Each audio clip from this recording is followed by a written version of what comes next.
Can you achieve the DJI Osmo Pocket 4 P level with the standard DJI Osmo Pocket 4 base model? Today we look at stunning footage captured in Singapore on anamorphic lenses, plus the DJI Osmo Pocket 4. Pro level images straight from your pocket. We'll also compare footage with the DJI Osmo Pocket 3. What you are seeing now was filmed on the 4 and it's not color graded. We'll get to my settings later, but first a bit of a backstory. This is a capsule hotel. I wore noise cancelling headphones and I stayed in Singapore for 3 days because I wanted to capture this beautiful footage that you are seeing.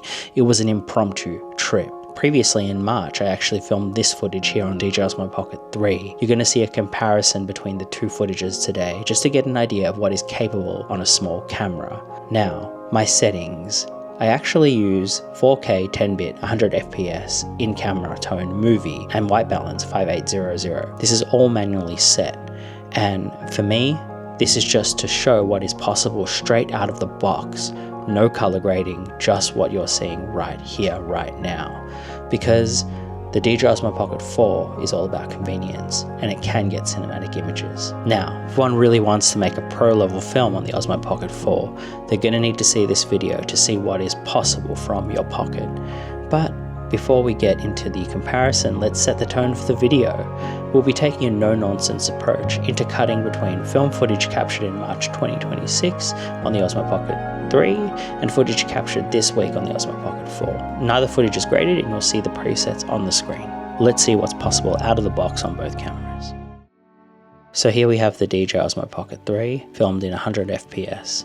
The footage you'll see from this point on will be filmed in 100 FPS. Can you tell the difference between the two cameras? So clearly this is the Osmo Pocket 4, and now here is the Osmo Pocket 3.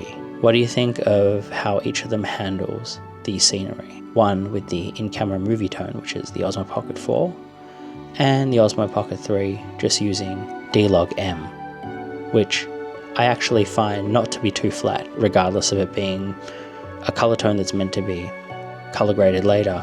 It still has a feeling. Now look over here. Now with the white balance at 5200, you can see it's a bit more blue. And with the Osmo Pocket 3, I don't really change white balance at all. We just keep it in D-Log. One of the issues is focus with this, as you can see if you look carefully. And the 3, although it can shoot in 100 FPS and capture images, what it can't do is capture contrast like this. And another thing is, focus is a bit of an issue, because as you can see with the DJI Osmo Pocket 3, the subjects can sometimes be out of focus, whereas as you can see here with the DJI Osmo Pocket 4, even though we're changing from the subject to the image of water in the background, the only reason it goes a little out of focus here is because the glass in front of it, and it actually chooses to focus on that and then corrects itself.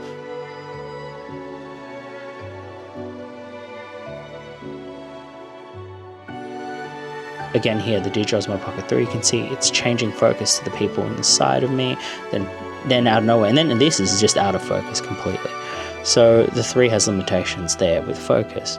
With the 4, I found myself being able to do these kind of push-in dolly shots and have everything exactly where I want it, and me being the subject, me being in focus. And this is just with the in-camera presets that are already in camera. Like, I'm not changing follow focus or any other type of focus. It's just is what it is. See, my beard's in focus there.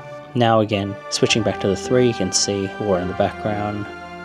And also, you can blow out the 4 and it will look like this. Again, in-camera movie tone. That's one of the benefits of the 4 that's quite unique to other cameras. It can actually capture straight out the box a cinematic image. And if someone wants to make a low budget short film or a low budget feature film, this can actually work to their benefit and advantage, because straight out of the box, you don't even need to color grade. The doors open, the gatekeepers are now having to change their plans.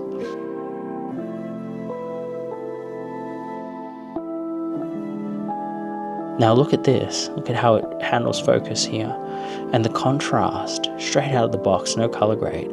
Even when I'm backlit and I go into darkness, it actually has a film-like tone. Now it's a bit more washed out on the 3, which for a lot of people that like to color grade, this could work perfectly, or for a cozy channel that might work really well.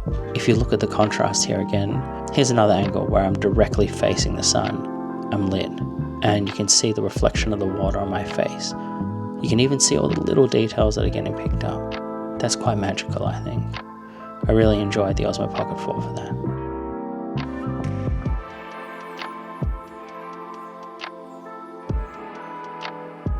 The Osmo Pocket 3 here, as you can see, slow motion, and it handles water really well. Very clear, very relaxing. Now, I've seen people online saying there's no difference between the 3 and the 4 and the upgrade is very minimal. I disagree, because I've filmed with it for 3 days in Singapore and I've been able to capture images like this straight out the box. This is not something I've been able to do with the 3, which I used for 2 years. In 2 years, the Singapore footage, as you can see here, is some of the most beautiful I've captured. They're very different, as you can see. Now, granted, the lighting was very beautiful when I filmed on the 4, but here's another shot similar.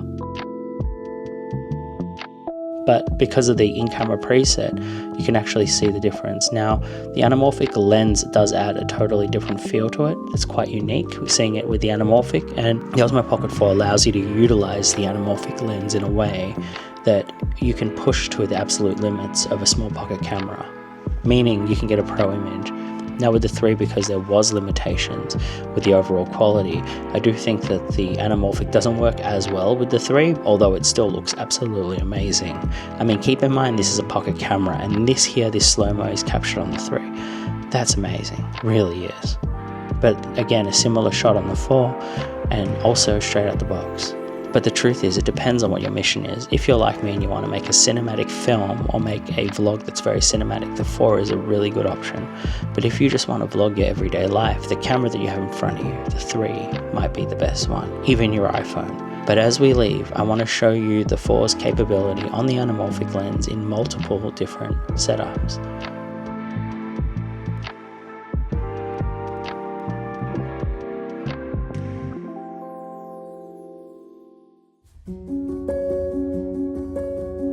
So we start facing me,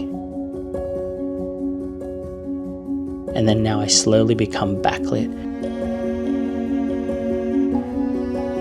As you can see, an anamorphic lens flare, and now I'm fully backlit. The light is right behind me, and I'm walking into the darkness.